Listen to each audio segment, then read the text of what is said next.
Hello, I'm Christopher Tarantola, and today on Mars Talk, we're going to cover SpaceX's plan for its Super Heavy booster and Starship.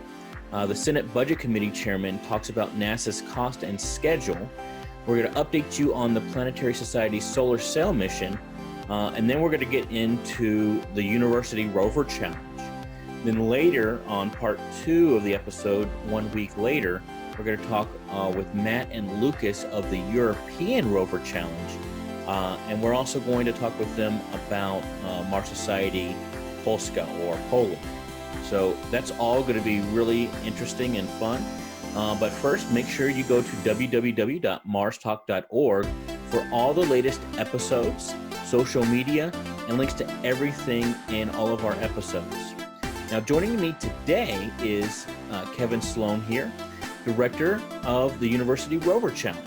Now, he studied mechanical and electrical engineering as an undergrad at Penn State, and he did graduate studies in systems engineering at the University of Maryland.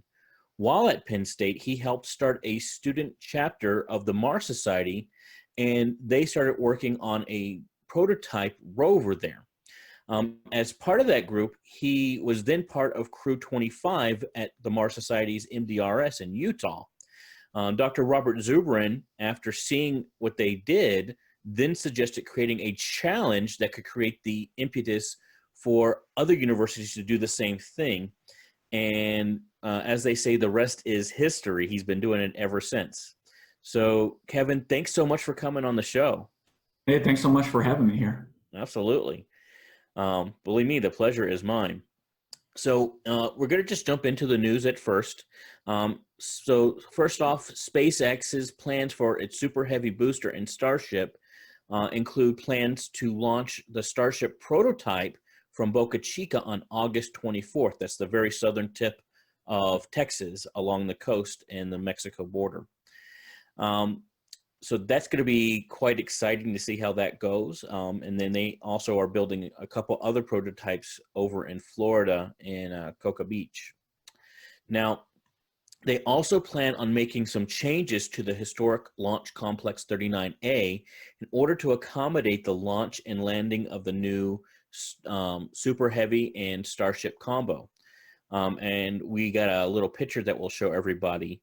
A planned view of the launch complex, and they're going to be adding some and extending some roads and connect to the LOX farm and put a landing pad for when it comes back to the launch complex, though they also intend to send the booster out to a barge at sea at first.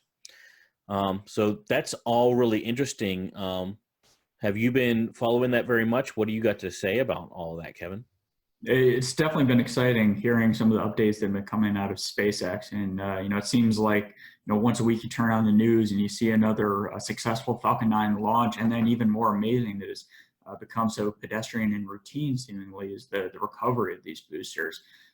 So I've been really loving watching the progress, see them start to demonstrate this repeatability and almost get towards this vision that I think folks have been longing for a long time, where the SpaceX starts to be routine. So the fact that they're keeping their eyes on the prize on these long-term goals, and they're starting to actually bend metal, they seem to be making pretty good progress if they're starting to announce some launches coming up here.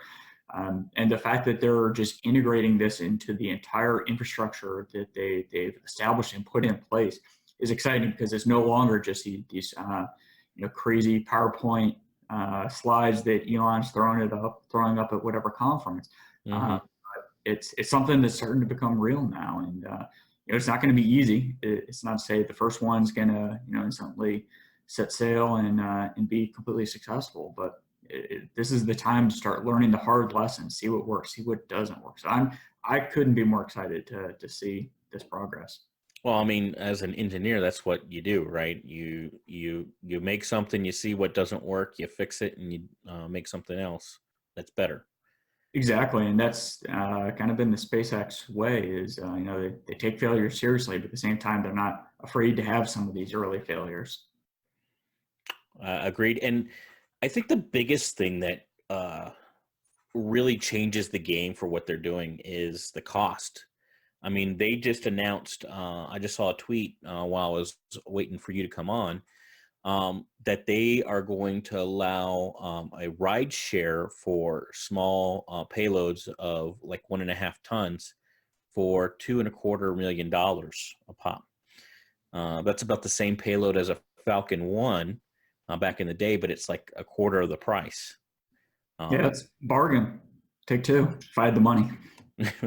Well, and not only that, but that can get for an extra for like $3 million. It'll get you into geo solar orbit is what I'm trying to say. Okay. So not Yeah. geosynchronous orbit, but orbit around the sun, which is, that's a big thing for companies that are trying to do different stuff. So I'm quite impressed. Yeah, it's amazing the possibilities that have really been opened up, and the idea that ride-along payloads would have been an offshoot of some of the early launches on this. I'm not sure anyone would have really seen that in the cards. When we were first looking at Falcon 9 in its early days, that the idea that we'd be looking at bigger and better things beyond that. Mm-hmm. Yeah, I think it's definitely been disruptive, and I think that is a good thing in this particular case, at least.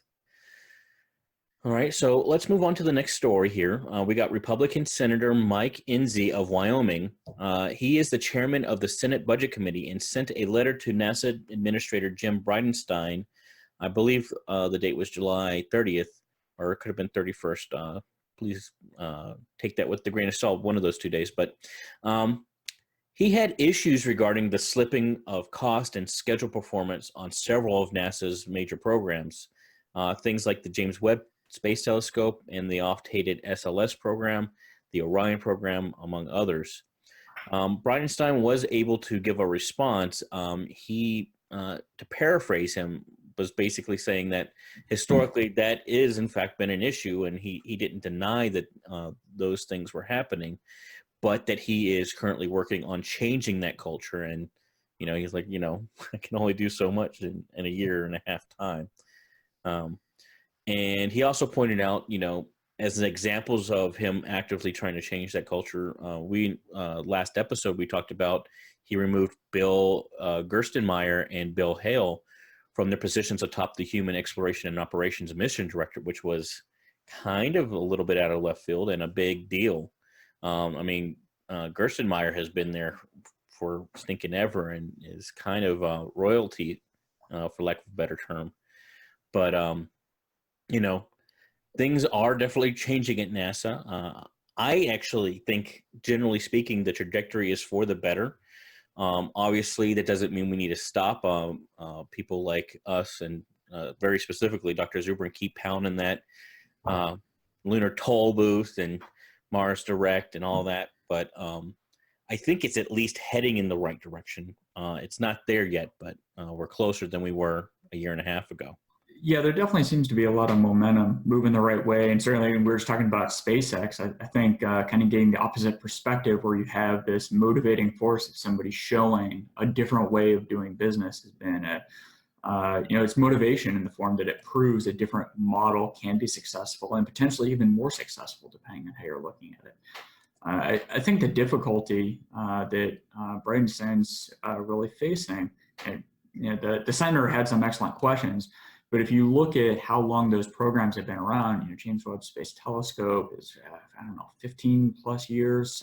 I don't recall exactly when that was launched. My sister-in-law left as a, she used to do risk assessment in NASA in Houston. And she hasn't done that, I think, for 20 years. And the James Webb Space Telescope was on her docket back then. Yeah, so there you go. A couple of decades of working on this program. And if you look at, Government Accountability Office, GAO, certainly among others, have done a lot of assessments of NASA's big flagship programs and how they fare with cost and schedule performance. And the data is about as clear as it gets. That pretty consistently NASA is always significantly over budget, significantly over schedule on these flagship programs. And as these flagship programs become more complex and we start trying to package more into single missions, that impact gets amplified. So for a program like James Webb that's been around for so long, I think one of the prudent questions is, when you're coming in at, say, year 18, how much of an actual acquisition and development plan can you actually influence by that point? Certainly great questions from the center's perspective, although for those programs, I don't know how much you could reasonably expect to be influenced this late in the game. There's some triage you can do, but you're triaging. Well, I mean, like you said, it's not like Bridenstine. There's basically a couple different choices. You scrap the mission, which I think would be a travesty with the James Webb Space Telescope specifically. Sure. I think if we can get that thing up there successfully and working properly, it's going to change the game in ways that we can't even imagine yet. Just like Hubble Space Telescope, even today, is still making discoveries and changing the game. After how long has it been? 25 years? 20 years? Something like that. The thing is, I think it's in the mission architecture. It's the whole idea of how James Webb, the space telescope specifically, not the person, how it was put together. I mean, SpaceX the ideal example, so to speak, doesn't work that way, right? They take little steps, they see what they can do, and then they'll make a big risk. But like when they did their Falcon Heavy, they sent a Tesla up there and they put a camera on it. That was pretty low risk, right? If that thing failed, we failed, we'll try it again, and it happened to succeed, and they got all the reward without having all that detriment. James Webb is such a complex machine. It's such a complex machine. I don't know how you could simplify it, because you have to get it right. Because once it's out there in that L2 or is it L5? I forget which one. But the far side of the moon, Lagrange point. Once it's out there, it's not going to be very simple to get back out there, particularly when it was conceived of. Now, maybe in 5-10 years, that's actually not going to be the case. Maybe it'll be like a piece of cake because we're going out there all the time anyway. But I think you got it right with just the complexity and the criticality of getting everything absolutely right. And even if reaching that Lagrangian point is something that's achievable, you have to ask the question of how much workability will actually be allowable. And the challenges with Hubble, they were able to be fixed in the field. In the field certainly is a different context. Talking about a satellite, but working in a constrained environment like that is going to be a lot harder. And that's that's definitely one of the challenges with those big programs. I think the importance of James Webb Space Telescope, I think that's the reason that program is still progressing forward. It is so important that it's, I don't think it benefits anybody to cut it this far along in the progress. So. Agreed. Well, I think we could just keep on beating that dead horse, but we'll just keep moving on, shall we? Okay, so Planetary Society's Light Sail 2 mission, it has been deemed a success after demonstrating the ability to change its orbit with its solar cell. So specifically, it was able to increase its apogee, or the furthest point away from Earth in its orbit, by 1.7 kilometers over 4 days. So congratulations to them, first of all. Now the main mission is over. They proved what they were looking to prove there, but they are going to continue doing a couple different things. So they're going to see how, if they change the angle that the spacecraft is pointing, the attitude, if you will, how that changes the trajectory. See if they can be able to purposefully maneuver just by changing the attitude of the spacecraft. And if that works out well, if they are able to figure out how to control it, they're going to possibly attempt to do a targeted reentry in a specific location, also just using the solar cell. It's really interesting. The whole point of it has been to prove the technology so that others can possibly use it.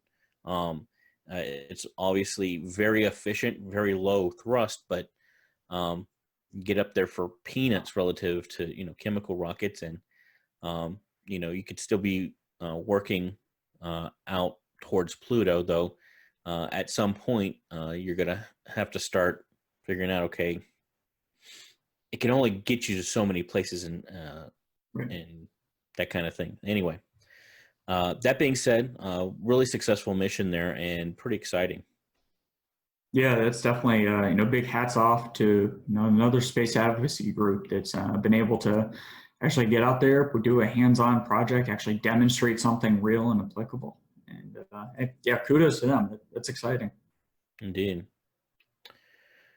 All right, we're going to go to organizational news now. So first is Mars Society's. We're now accepting donations in Bitcoin and other digital currencies. So one that we would like to point out is Mars Coin. Being the Mars Society, it's a fork of Bitcoin, which basically means it's a legal copy. And we're working on actually reaching out to Mars Coin's creator, Leonard Lopin, to actually come on this show at a later date. But basically, he gifted us 500 Mars Coin, or 500,000 Mars Coin, I should say. And the whole idea is that it would be the center of a Mars economy once we get a settlement there. Whether or not that happens, I'm not the right person to ask, but I do think it's a good start and quite interesting to have that kind of currency be the thing. Make it a lot easier to transact with Earth, certainly. So be on the lookout for that. If you are interested in donating to the Mars Society and you have some of these digital currencies, please give us a consideration. And if you have any questions, you can certainly contact us. Next piece of news is, of course, the 22nd Annual Mars Society Convention, which is coming. Before I go further, are you planning on going there, Kevin? I really wish I were able to be there, but unfortunately, I'm running in a race that weekend. So okay. All right. Well, we'll be missing you there, but that's going to be October 17th through 20th at the University of Southern California's Fertitta Hall in Los Angeles. The theme is going to be the space revolution, opening the way to Mars, and it's pretty much basically what we were just talking about with SpaceX at the top of the show. Abstracts can be submitted. There is going to be a link in the post on marstalk.org. And you need to submit those before Tuesday, September 17th in order to get priority or possibly even promised a position. It should be, any abstract you submit should be less than 300 words. It doesn't have to be the whole presentation, just a good description of what you intend to talk about and why it would be interesting for people interested in getting settlements on Mars. Okay.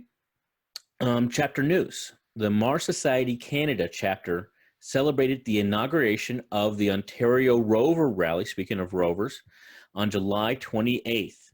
The goal was to provide a venue for teams in the eastern half of North America to compete in a low-risk environment, to test new technologies, and to have the opportunity to participate even without a fully operational rover.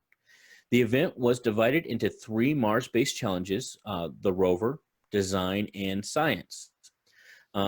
As this is intended to be an annual opportunity, it should be something to look out for and possibly a great warm-up for other competitions such as, hint, hint, the University Rover Challenge and the European Rover Challenge.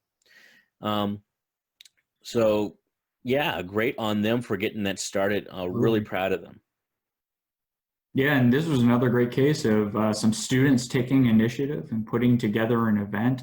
And one of the things that's been great about all the competitions, whether it's URC, ERC, the Canadian International Robotics Challenge, uh, the students are taking the lead, and there is such a spirit of collaboration among the teams. They're reaching out to each other. They all want to work together across teams, learn from each other. Yes, they're competing, but what they're doing to help encourage each other, bring out the best from each other as competitors is just been awesome. So yeah, definitely hats off to the folks that put that event together. Indeed. Well, I'll be definitely looking out for that this time next year. All right. We also have news out of Minnesota, which is a new chapter for us. Minnesota, USA. Kudos to Mars Society President Eric Poole, who is Senior Project Manager and Information Technology Lead at the Mayo Clinic. He is currently teaching an online class in project management for Harvard University. And Eric, you're making us proud, man. So kudos to you on those positions. And then finally, we have the Mars Society Ohio. They have been the most active, or I don't know if they, really are, but certainly one of the most active that I am aware of. Certainly in the U.S., 17 events in 2019 so far. That's a new record for them. And for July, they set up displays at the Neil Armstrong Air and Space Museum and the Ohio State Fair. So way to go to Jerry and John. They keep on getting in my chapter news here, and keep it up, guys. You keep it going. The team in Ohio, I don't think they get any rest. They are always out there working events. That's awesome. They must like it. I don't know. I mean, it must not be too much. I mean, I'm not saying it's not work, but it must not be work when you're enjoying it that much, huh? Mm-hmm. All right. So now for the main event, drum roll, please. University Rover Challenge. Kevin Sloan, tell me about it. Well, URC, I think some folks know. This is the first time for some other folks. URC is going on its, we actually just wrapped up its 13th year, so we're getting ready to kick off our 14th year. But it's an international robotics competition for college students. We invite college teams from around the world to bring their best and build prototype Mars rovers that have to actually go out into the field and do real work.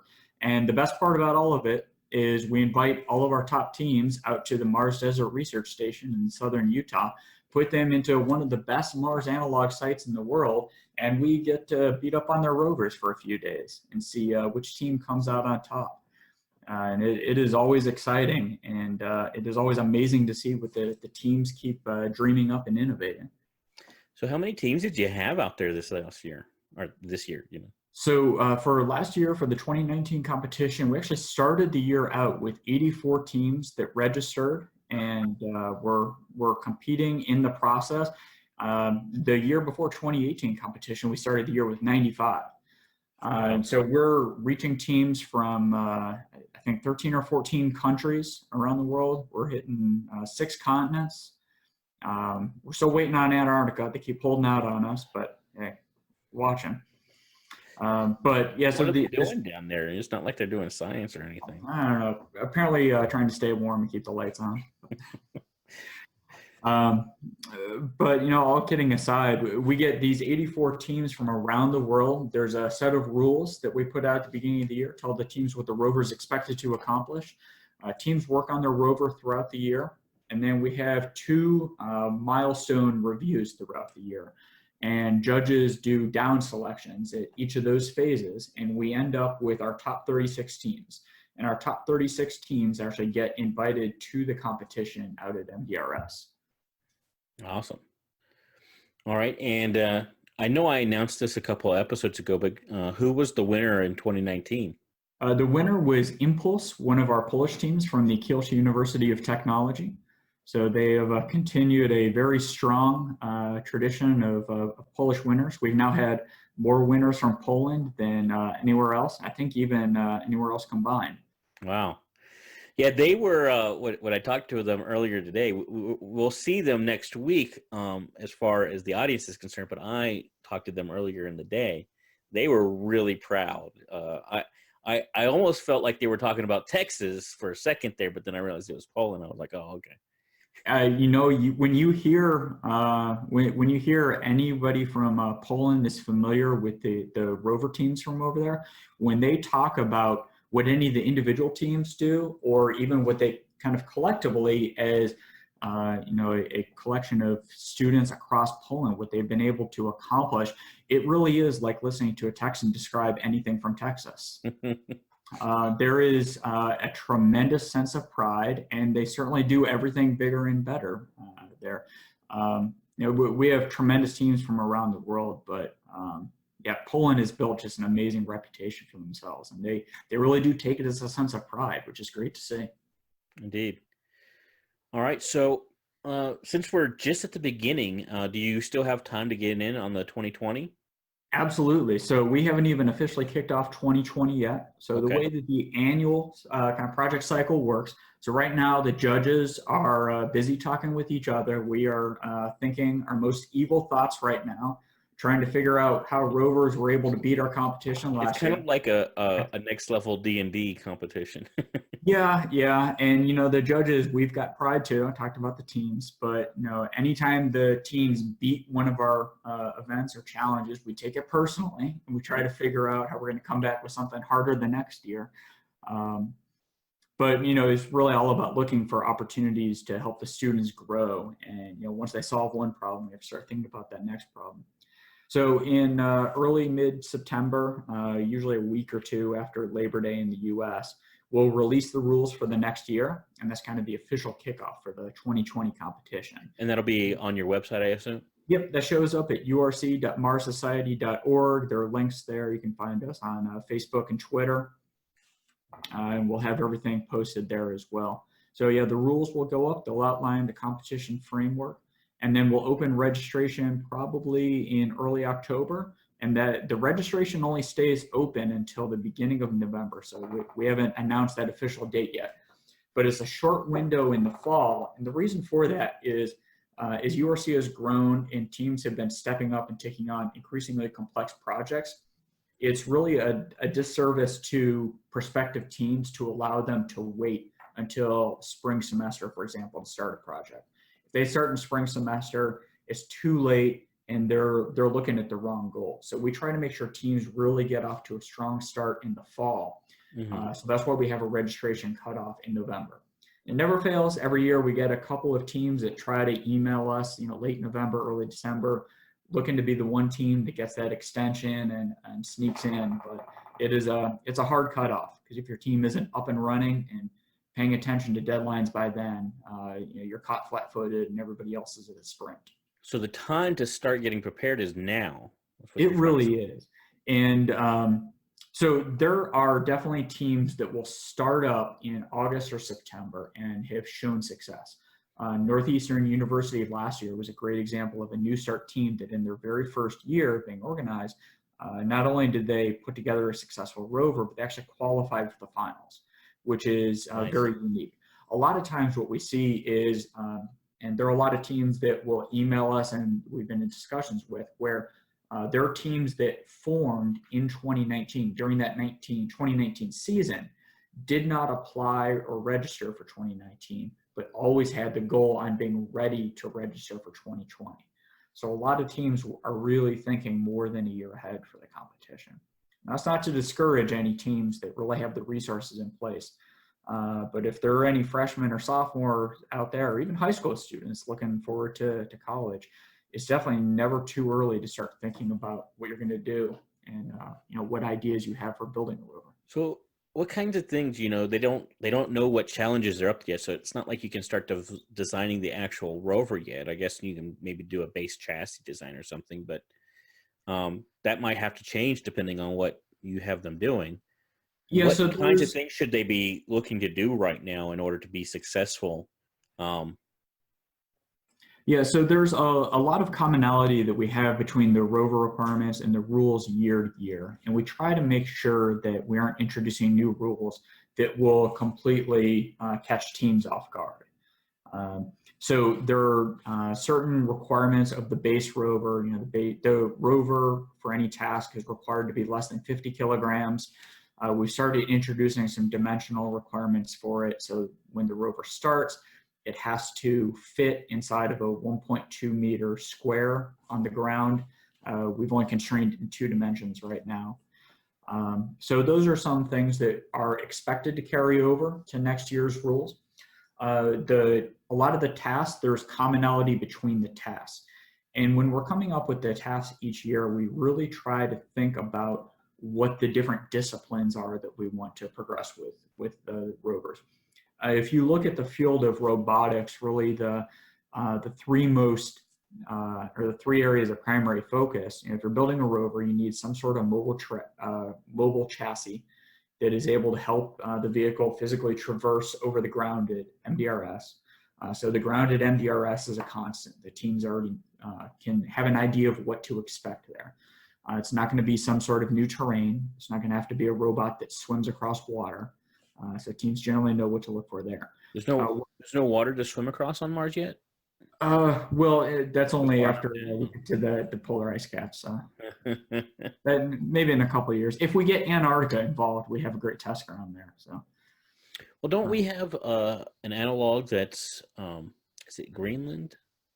No, up in the Canadian Arctic, up on Devon Island. You're right. I'm not Greenland. Yeah, FMARS, the Flashline Mars Arctic. I wonder if we could maybe get something going there.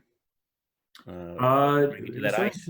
You talk to any of the crews that have been there, and just trying to get a crew of 5 in there to survive for a few weeks is challenging enough. So URC, we invite 36 rovers, and we end up with 500 college students. So okay, I'm not sure we have the resources. In the Arctic. Okay. Yeah, that may be outside of what we can do. Unfortunately, it would be a lot of fun. So okay. Let me ask you this. If you are not part of a university team, or you're thinking about doing a team, but you're not ready, or you missed the deadline, are you still able to go out on your own to MDRS and witness what's going on?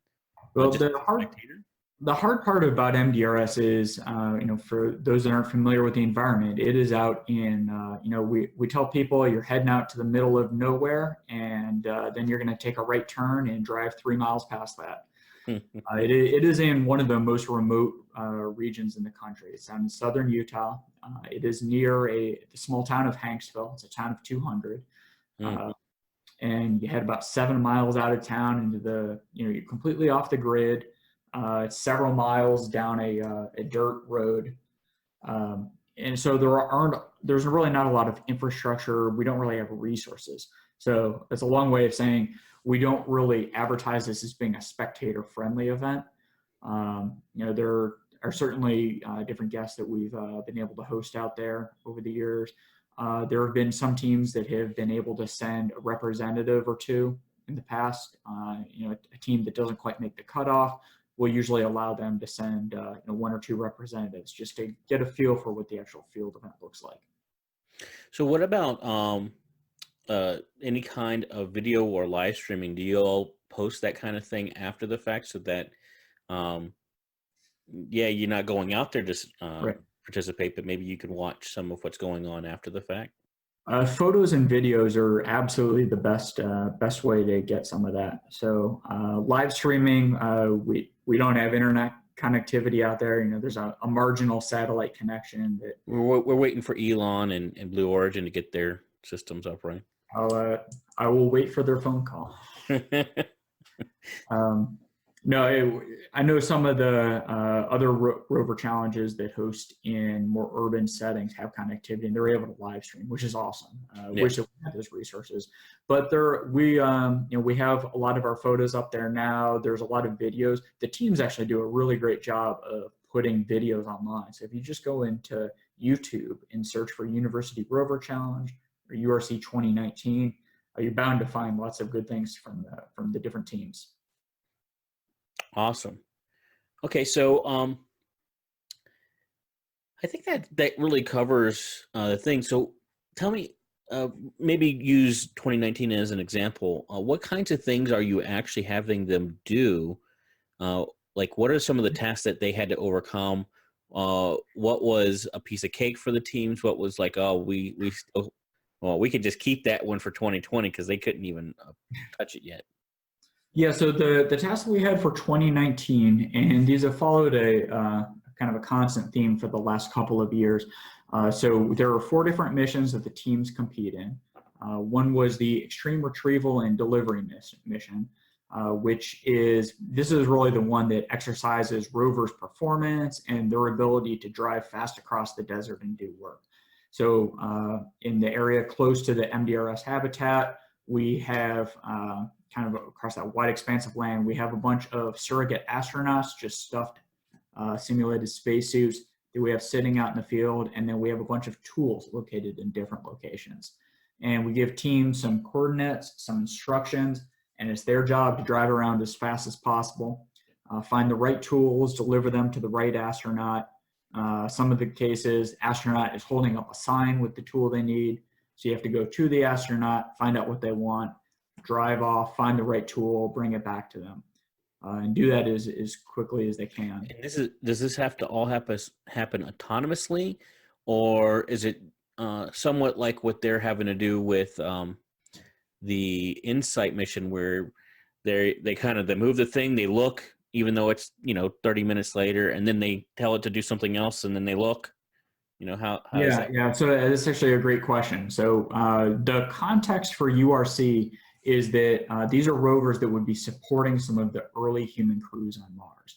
So it takes place within that MDRS framework, where MDRS is all about teams kind of rehearsing or testing out what those early crews would do. So this is looking at how a team of humans that is there can use robotic or rover assistance to expand their capacity in the field. A lot of times the argument becomes humans or robots, but there's really this middle ground where you have the two teaming together to be greater than the sum of the parts. So the rovers, for the majority of the tasks, are teleoperated in real time. So there's no delay. That's partly to fit within the context that you have a crew sitting right there that's able to control it. And it's also just the logistics of getting 36 teams through 4 competition tasks in the span of 3 days. So you put a 30-minute delay in between each command and we'd be there for a long time. Fair enough. Well, actually, that's actually really interesting. So are they limited in what kinds of commands they are able to give? Can they recode something on the fly, or is it basically you got to be able to say, okay, go this way, go that way? Basically. We don't limit what the teams can command. However, as a rule of thumb, teams that are recoding on the fly are having a hard time and missed a few deadlines along the way. So it's generally discouraged from reprogramming on the fly. But we definitely see it with teams. Inevitably, a couple of teams will go into panic mode and start working on that. When you go into a team's command station when they're on the clock and you wonder why the rover isn't moving and you see them compiling, something typically went wrong.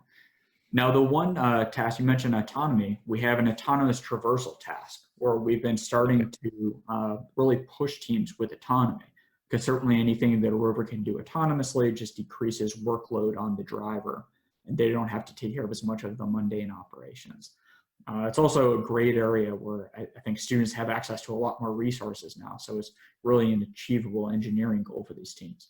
So the autonomous traversal is quite simple, that we have a series of gates out in the field, and the rover has to be able to drive autonomously from one gate to another. In some of the early stages, we do allow the teams to have a human on the joystick, drive the rover to scout the terrain first.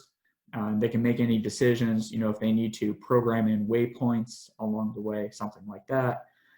Certainly different than recompiling code, but you can program in waypoints before you send the rover back and start it in autonomous mode. But teams do have to demonstrate that they're operating autonomously during those segments, and with nobody touching the controls. Gotcha. Okay, so what if you're not a team, but you want to get involved? Is this something where you've raised funds and the funds are paying for it, or do you just have all volunteers, a little bit of mix of both? How does it work? And do you have any needs for things like volunteers or donations? Yeah, so I'll kind of walk through everything with resources. So for teams coming up with resources, that's one of the tasks that we leave completely to the team. So Hmm. teams do not receive any funding from us centrally. And that's something that we've kind of integrated into the fiber of URC, that it is a student-driven and student-run activity, at least from the perspective of the teams. Teams are encouraged to have advisors. I know there are certainly other activities where advisors almost become a very experienced member of the team, and the advisors putting their hands on a lot of things. We force every team to have a student team lead that takes ownership for all team activities.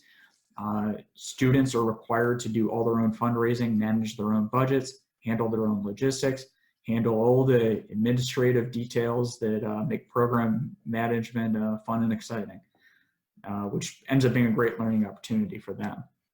Well, Uh, and to my understanding, very practical for any future that they might want to have in the field. Absolutely. And I think, most engineering students go into college thinking that it's, the only thing of value to learn is in an engineering class. And then, experiential or project-based learning has become very important in a lot of university programs lately, which is a great trend. And outside of even URC, teams are starting to realize the benefit of learning these other skills: how to put together a schedule, how to put together a budget, how to structure an organization, how to hold and run meetings. And it's all these other skills that end up being some of the best lessons that teams can take with them out into industry once they graduate. Excellent. Um, Now, what about the UMC? That's where my wife works.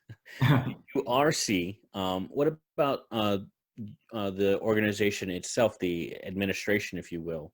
Do Yeah, so y'all? URC is run completely by a team of volunteers. So we have an awesome executive team that, the second URC ends 1 year, we're already starting to think about what the rules are going to be the next year, and that's when our process starts. And then we dive right in to the year cycle when we release the rules. It's a lot of passionate folks who are putting in a ton of hours reviewing different reports and proposals from the team, helping to prepare for the competition.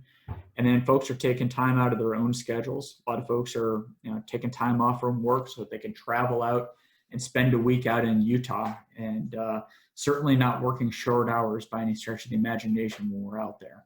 So I've got a hardworking crew that puts up with, they certainly put up with a lot of demands from me on what we pack into the schedule. About how many are there of you? Uh, So we've got a core team of about 8 to 10 that handle everything throughout the year, judges that are reviewing the different proposals. And then for the actual field event, we had, it was, I think, between 35 and 40 volunteers on our staff last year that were out there under the sun, baking and working all day long. Oh, awesome. Well, is there anything that I'm forgetting to ask? Is there anything about this that we need to talk about? Yeah, so we're talking a little bit about the competition tasks that the teams do, and hard to stop me from talking more about the rovers.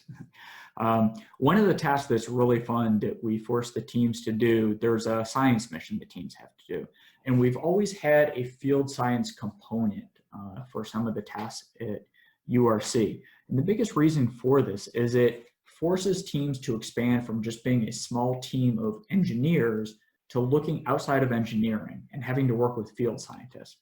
So you go to most universities and field science department is completely separate from any of the engineering departments. And so you get these two very technical groups but speak very different languages. And you force them to start working together on the same objective.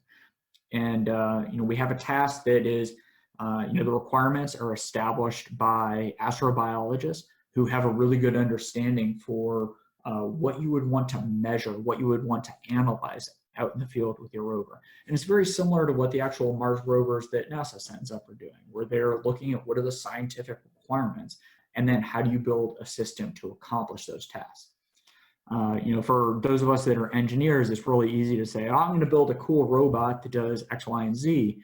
But it has to have that basis in what you want to learn and what you want to accomplish in the environment.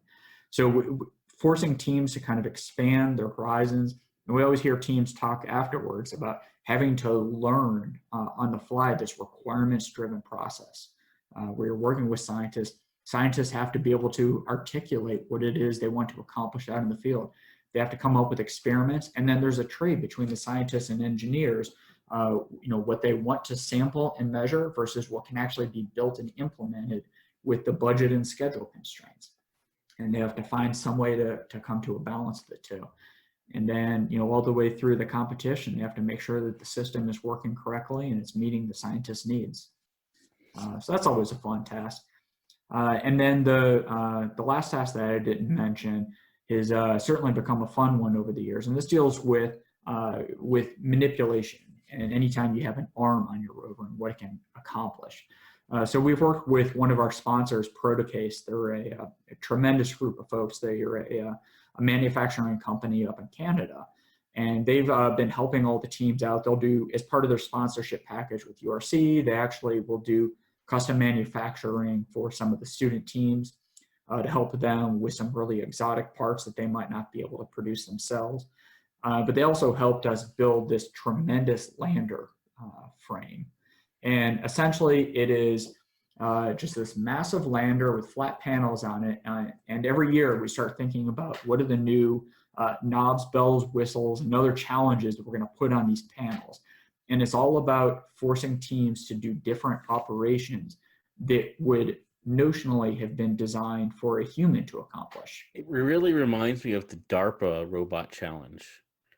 Maybe not quite that big a scale, getting in a car and driving it down, or a go-kart, whatever, but just having to do some very generalized tasks and having to somehow accomplish it. Exactly. That DARPA has really made a lot of headway with having robots complete tasks that are really designed for people.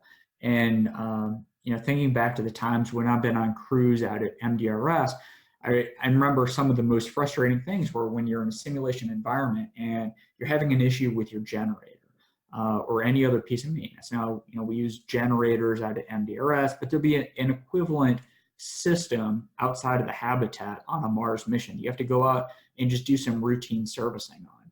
And it is a very cumbersome process to get into your spacesuit, go through the airlocks, actually get outside. Then you're wearing these giant gloves on your hands, and you're trying to work with equipment that you'd rather be working with in a lab. And so it's a very cumbersome process. And sometimes it's as simple as, hey, you just need to flip this one switch and push this button to restart all the systems, and you're good to go.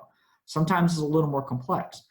So we really reboot. Yeah, exactly. Yeah, just need to reboot.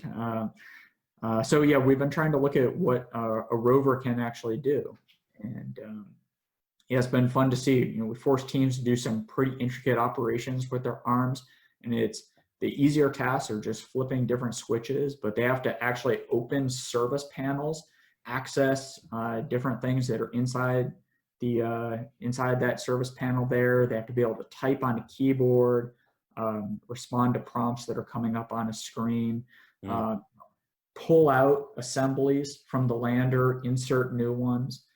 So it really exercises a wide range of motions, and there's everything from having the ability to lift something heavy, which is kind of this gross operation, all the way down to doing something that requires a lot of finesse and delicacy with kind of a dexterous end effector as you go in. It's really hard to do both well. It is.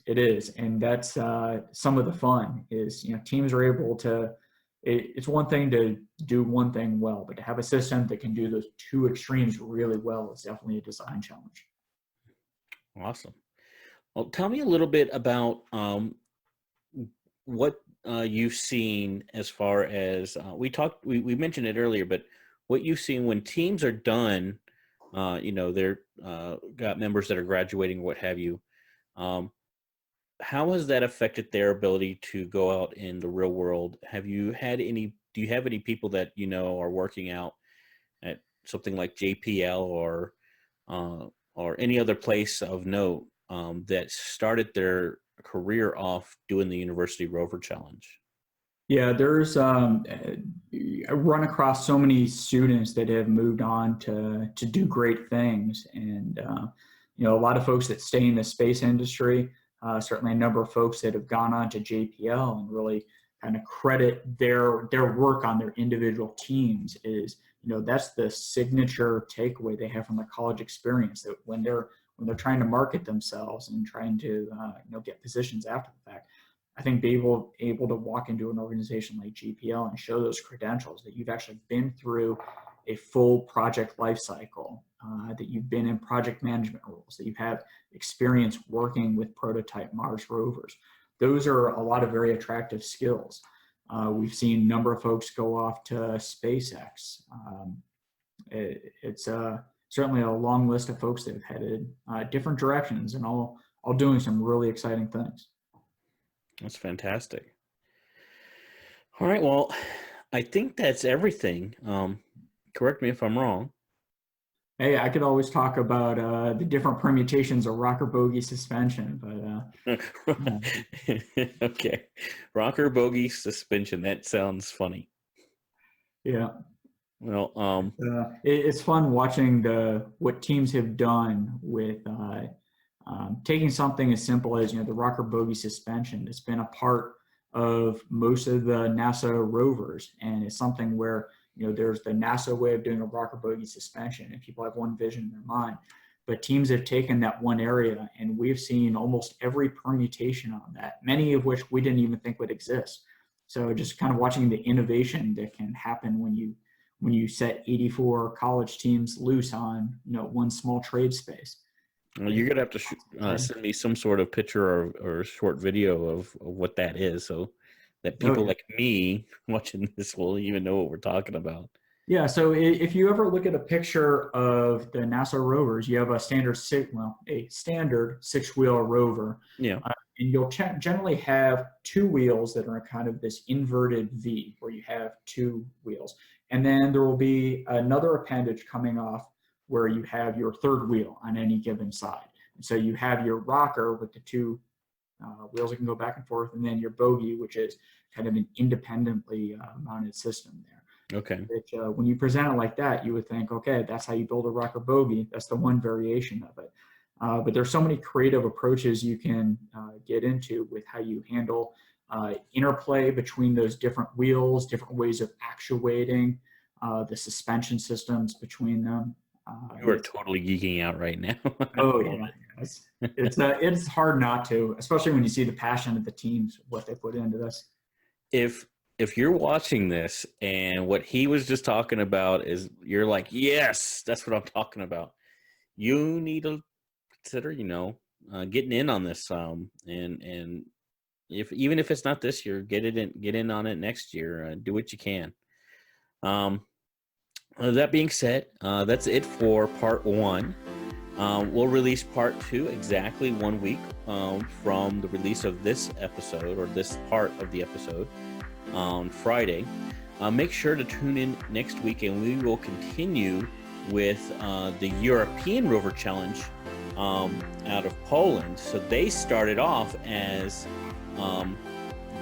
trying to get in, or they came and they were at the University Rover Challenge, and there were so many teams over in Poland and Europe in general that they started their own challenge over there.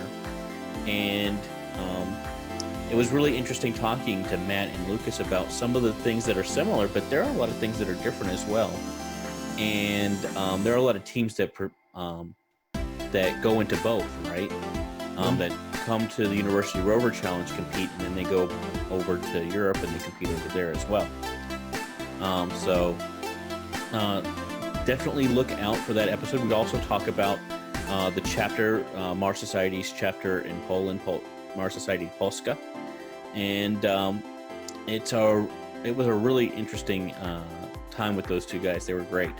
So that being said, thank you so much for watching us, friends. Make sure you like, subscribe, share, and comment. Let us know what you think of everything that we're doing here. We're always changing things, trying to make them better, so we can only do that with the help of you and your feedback. if you are interested, volunteer to be part of our team. As always, you can go to marstalk.org for links to that, latest episode, social media, and everything else in these episodes that we've talked about. So if you want to follow me on Twitter, I am at Architechnid. That's ARCHITECHNID. And then, of course, James is at James Burke, also on Twitter. We also have everything else going on there. Now, Kevin, if they wanted to get in touch with you, what is the best way for them to do so? Yeah, so reaching out by email is the best way, and it's nice and easy. It's kevin@marssociety.org. Or if you want to reach out to us through social media, you can just search for University Rover Challenge on Facebook. And on Twitter, we are at URC on Mars. At URC on Mars. And then kevin@marssociety.org. You got it. All right. Well, this has been a presentation of the Mars Society. It is Mars Talk. It is produced by Lucinda Offer, Nora Hovey, myself, and James Burke. And we thank you so much for watching, and we'll see you next week.